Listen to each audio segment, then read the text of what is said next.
very good evening to all our viewers. You're watching Wion Wallet. I'm Chaiti Narula. Today I'm joined by my editor-in-chief Rohit Gandhi for a special on War Disrupts It All episode right here on World is One News.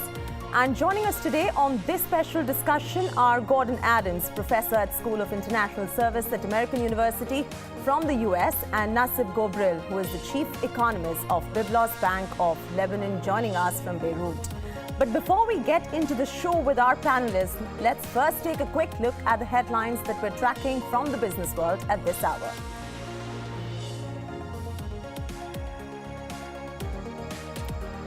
Tata Motors shareholders vote to oust Nasli Wadia from the board of directors of the company.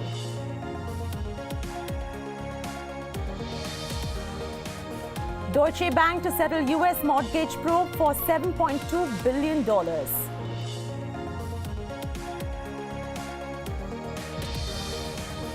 Dollar rallies and US stocks fall on Thursday. Wall Street gets weighed down from the recent rally. Dow fails to hit the 20,000 mark after nearly breaching the level. Across Asia, Asian stocks step back in subdued trading this morning session, followed by weak global cues tracking in from Europe and America. And lastly, concerns loom large over rising inflation in the United Kingdom post-Brexit.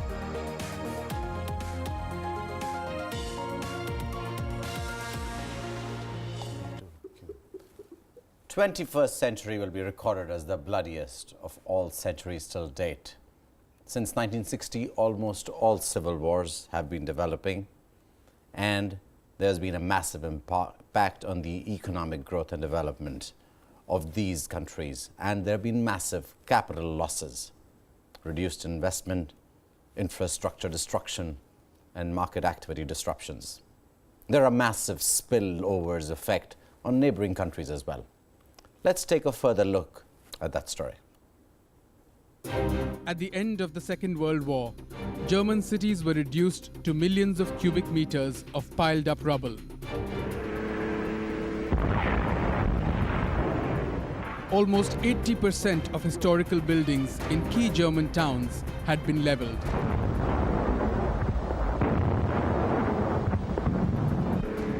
The trains were not working, there was not enough food, and almost 70% of the houses were destroyed.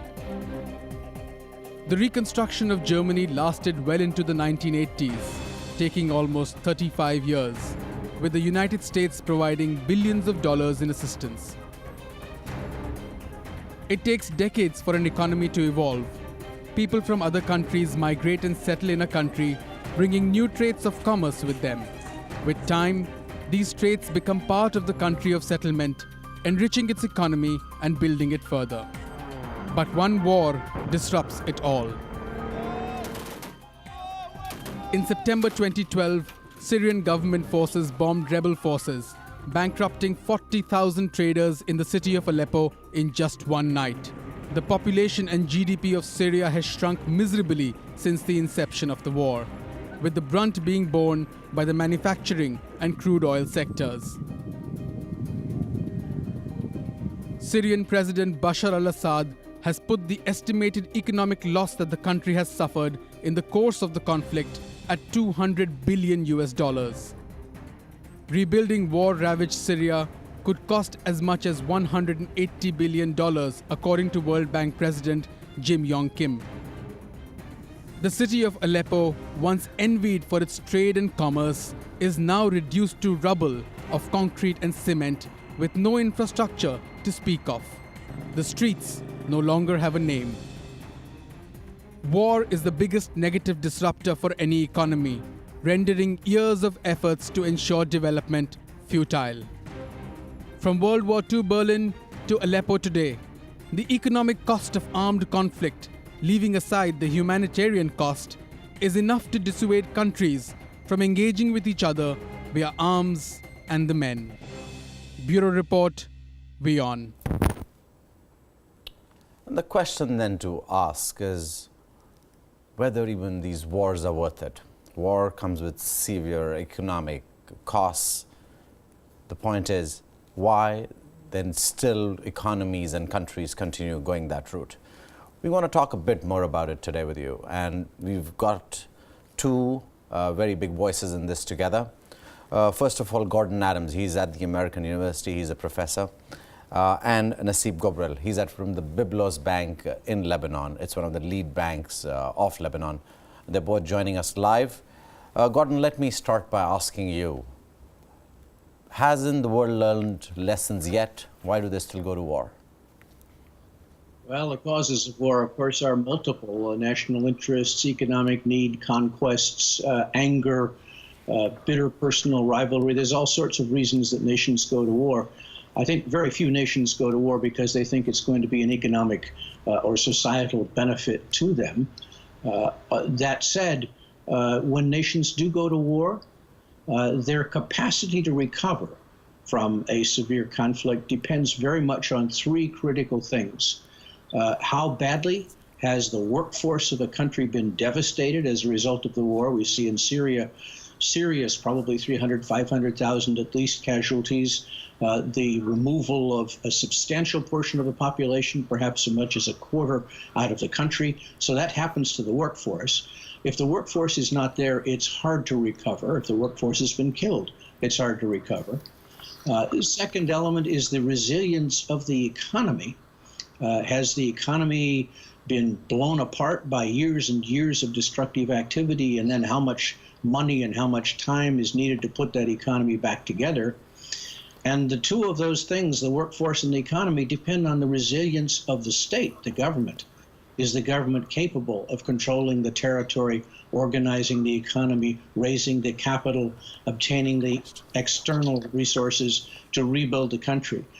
In all of those cases, the examples that you showed at the beginning of the program, which were primarily European examples, Germany, let's say, and Japan, benefited enormously from the fact that their labor forces were not decimated completely.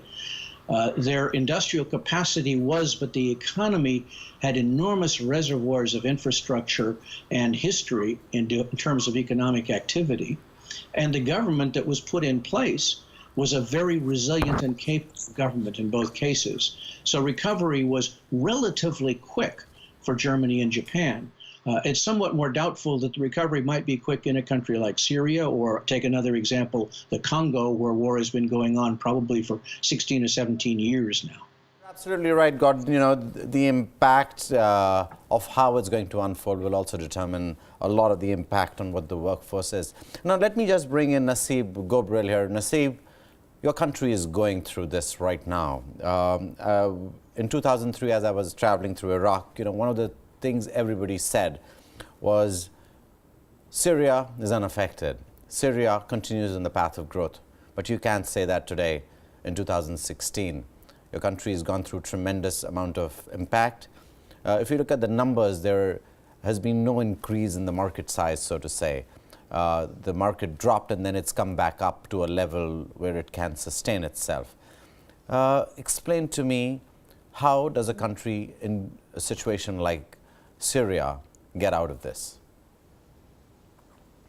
That's a very good question.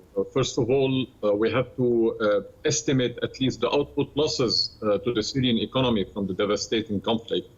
And there are some estimates that put output losses at $161 billion. That's between 2011 and 2015, excluding 2016. And that would be equivalent to 47% of Syria's GDP. If we look at the total economic losses of Syria, it's much more significant. It is about $255 billion, which is equivalent to 470% of Syria's GDP. So the losses, the economic losses, the output losses are enormous for Syria. Now, the implications for Lebanon have been also significant, as you stated. We had spillovers effect from the Syrian conflict, and that affected output losses in Lebanon significantly between 2011 and 2015, where output losses totaled $24 billion, which is equivalent to 9.5% of Lebanon's GDP. It had also political ramifications on Lebanon. So to answer the questions, how does Syria get out of its current economic losses? Definitely, you need the involvement, first of all, of the international community to finance the huge reconstruction needs which, as you said, are estimated by the World Bank at about $180 to $200 billion. You need the end of the conflict, first of all. The first prerequisite is a clear end of the conflict and a clear emergence of a government that everybody agrees on, so the reconstruction can begin. And then the international support in terms of financing or technical support will follow after that. Right, Mr. Gobril, you mentioned that $455 billion is the losses that Syria has gone through as far as the war is concerned at this point of time. Now, talking about losses, countries often end up spending in war through borrowings, and borrowings often lead to high debts as far as the finances and the top line growth of a country is concerned. That results in a higher debt to GDP ratio as well. Now, every honest tax-paying citizen is the one bearing the brunt of this high debt to GDP ratio. Could you elucidate a little further on the macroeconomic aspect and the disruption that war ends up causing on the macroeconomy of a country? Well, I'll give you the example of Lebanon. Lebanon, as you know, went through 15 years of war between 1975 and 1990. And many parts of the country and the infrastructure needed complete upgrade or rebuild. We had to borrow because the tax base was not wide enough. The government had to borrow significantly, even though before the war, Lebanon posted surpluses, fiscal surpluses. After the war, Lebanon had to borrow, various governments had to borrow significantly, to the point where today our public debt is total $75 billion, which is equivalent to 144% of GDP at the end of 2016. We've had fiscal deficit throughout this period since the end of the war, which led to the government needing to borrow domestically and on international markets, and the public debt level to increase to 144% of GDP. Now, in the case of Lebanon, the public finances are still stable despite these wide public finance imbalances, because it's the local banking sector that has been financing and continues to finance the fiscal deficit and covers the government's borrowing needs. Otherwise, Lebanon would have to pay much higher interest rates on its Eurobonds and its public debt, and that would have created significantly more important problems. Now, in terms of Syria, before the war, Syria did not borrow on international markets, did not have a high public debt level. Its public debt was only domestic, and therefore now with the end, whenever the conflict ends, I don't think there is a way to avoid foreign borrowing. It doesn't have to be necessarily issuing Eurobonds on capital markets. It could be bilateral borrowing from individual countries. It could be concessional lending from regional and multilateral institutions like the World Bank and other Arab development funds. It could be through rebuilding the infrastructures through public-private partnerships or build, operate, and transfers. Right, Mr. Gobril. Anyway, just hold your thought right there. We've got Daniele Pagani, who is our chief international correspondent at World is One News, standing by in the newsroom to talk to us about how people with small and medium businesses get impacted during the war, really. Daniele, you were in Iraq for almost 2 months. Could you share your experience of being in Iraq?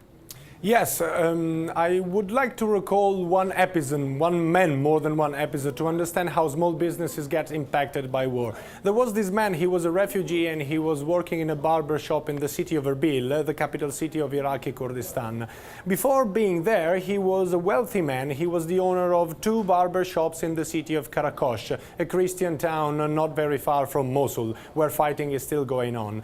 When war came and reached his hometown, he had to flee and he left everything. Now his 2 shops are completely destroyed and he's working as an employee in someone else's shop, and he doesn't have any more capital to restart his business. And now his city, Karakosh, is finally liberated and reconquered. And I have been there, and the city is completely destroyed. There is no running water, no electricity, no hospital, no infrastructure. So this man was speaking with me, and he kept asking me, how am I supposed to go back and start again my business? And he's just one of the thousands of examples. So this is what happens with war. War is a disruptive element, and when it reaches countries, cities, it freezes the economy and destroys the small network of medium and small businesses, and it takes many years and an enormous amount, obviously, of money and effort to rebuild that from zero. Wars destroy nations, it destroys lives. And what we've seen around the world, when you actually go to a place where the war is unfolding, you look at them and say, it's going to take you decades to even build back what there was. Because it's not about starting a fresh construction, it's about rebuilding our lives entirely. Gordon, let me come to you and ask you, a lot of funds get diverted when we talk about war, or even when we talk about defense spending. What kind of an impact does it have on the overall development of a country and investment in infrastructure? What kind of an impact does war really take? It depends very much on whether the war is in that country or outside of that country.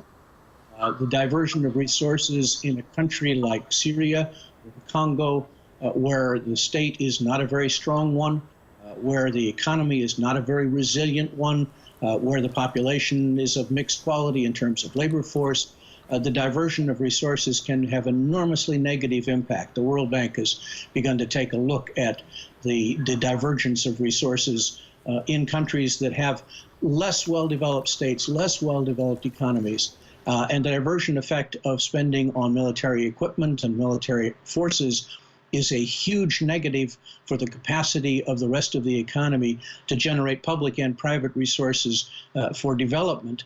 But the economies can recover from war, and what it depends on enormously is this question of resilience. In the Syrian case, for example, the 6 or 8 million displaced Syrians are going to have to come home because many of those are the productive workforce of Syria.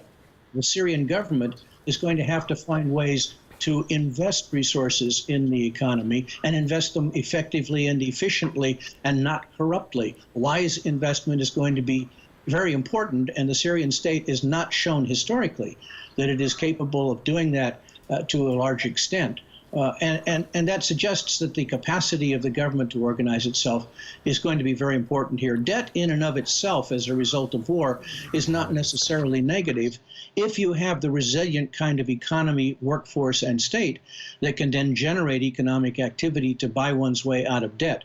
The Germans, the Japanese had that. It's much more doubtful that a country like Syria is going to have that kind of resilience. Absolutely, Adam, you're very, very right. The kind of resilience that's required to go through all of this. You know, even if you look at South Asia, as soon as war breaks out or there is violence in the region between, let's say, India and Pakistan, or the wars between Bangladesh and Pakistan, or even with China, the stock market gets impacted right away. If the war begins to spread or there is a fear of the war expanding, foreign direct investment, the FIIs begin extracting out.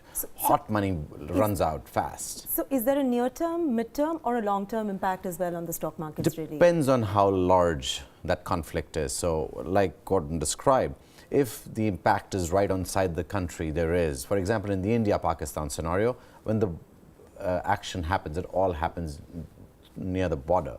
Now that doesn't impact the whole economy. But long-term, if investors realize this is not a safe country to invest in. For example, Pakistan has suffered immensely because of the security issues. Nobody wants to invest. Even Afghanistan, as they were trying to bring in investment into the country, nobody wanted to invest. They said, I'm not safe, I'll be kidnapped. Why do I invest? Right. Similarly in Iraq. So you have FIIs pulling out, you have a cut down in the FDI spending, and the MNCs are fearing coming into that country. Unemployment impact on the whole economy, right. Impact on what you will be 10 years from now, impact right. on your children, education, all of that. So the entire economy really is on tenterhooks. Now, majority of countries over the years have been embroiled in war, either internal or external. There are massive economic losses in the process. Let's take a further look at that story. World War II cost billions of dollars to the countries to fight the war, and a lot more money to rebuild the cities destroyed during the conflict. The cost of the Korean War was $30 billion. It was largely financed by higher tax rates. According to a study by economist Jean Drèze, India's GDP declined during three major wars, that is the 1962 war with China, the 1965 war with Pakistan, and the 1971 war, which led to the creation of Bangladesh. In Sri Lanka, during the first decade of the war, the country's defense expenditure increased from 1.1% of GDP in 1982 to to almost 6% of GDP in 1996. During the Kargil War in India, defense expenditure increased by 18% within 1 year from 1998 to 1999, reopening the debate on possible utilization of funds for education, health, infrastructure, and other sectors of the economy. The Iraq War cost almost 4.3% of the GDP, further adding more than $1 trillion to US debt. The war in Syria has a spillover effect on neighboring countries like Turkey, Lebanon, Jordan, and Egypt due to the massive refugee influx in these countries. The loss is estimated close to $35 billion US. Bureau Report, Wion. Now, during the war, the defense expenditure of the countries increases massively. The cost of rebuilding skyrockets. There's a huge cost involved with rehabilitation of people, and one cannot even fathom the psychological and emotional impact of the war on people. I'm going to go over to Mr. Gobrel now. Could we have your closing thoughts really on what countries should really remember before they really get into war? They should remember that war doesn't benefit anybody, that there are no winners in war, in my opinion. Maybe there will be a military victory on the ground, but effectively, when you have so much devastation and losses in terms of lives, first of all, and population displacement, second, and third, economic losses that will take generations to rebuild, then I would hope that people would use some rational thinking to try to avoid conflict as much as possible, especially if it's internal conflict that are a lot more destructive than external conflicts. Gordon, let me ask you for your closing thoughts. When 9/11 happened, the thought on the soil in the Americas was, let's take the war from where it's coming. Let's not have it on the soil of America. How strategic is that, and how important it is to get war out of your own country, out of your own region? Well, of course, it's enormously important. The most devastating war for the American economy that the United States ever experienced was our own Civil War, which was a war, and the last really big war fought in the United States. One of the keys to U.S. Security policy over the past 70 years has been to fight whatever had to be fought at some reach from America's shores. The result of having a relatively isolated country, geographic boundaries that are surrounded by oceans, the capacity to avoid fighting wars on our own soil, has meant that there are, in fact, some, quote, winners, unquote, from war. And the United States has clearly been one of them. The United States industry, since the Second World War on, has been enormously benefited from the defense spending of the United States and from fights that have been happening overseas that the United States has been involved in. Those have been beneficial in a sense to the American economy from a purely economic point of view. From a political point of view, of course, that's another question. But really, there are other winners from war. Technology has advanced as a result of war. Countries have benefited from selling the bonds that have financed war. So sadly enough, although war is enormously destructive in terms of people and economic capacity and the ability of the state to govern, there are always some people around who are going to benefit from it. Thank you, Gordon, for your thoughts. And thank you, Naseeb. Really important to talk about war and what it does to populations. What one also has to remember is that there are a tremendous amount of people who sometimes will benefit from war. Companies that manufacture weapons, countries that are really involved in the economic interest through war. For example, oil, we've all been talking about how important it is and the impact of owning the oil economy and determining the price of oil. So at the end of the day, you have to remember you're not caught on the wrong side of the war, and certainly war does not happen on your soil. But at the same time, war should not be happening on any soil. Thank you for watching. We're on Wallet today on our special edition of The Economy of War.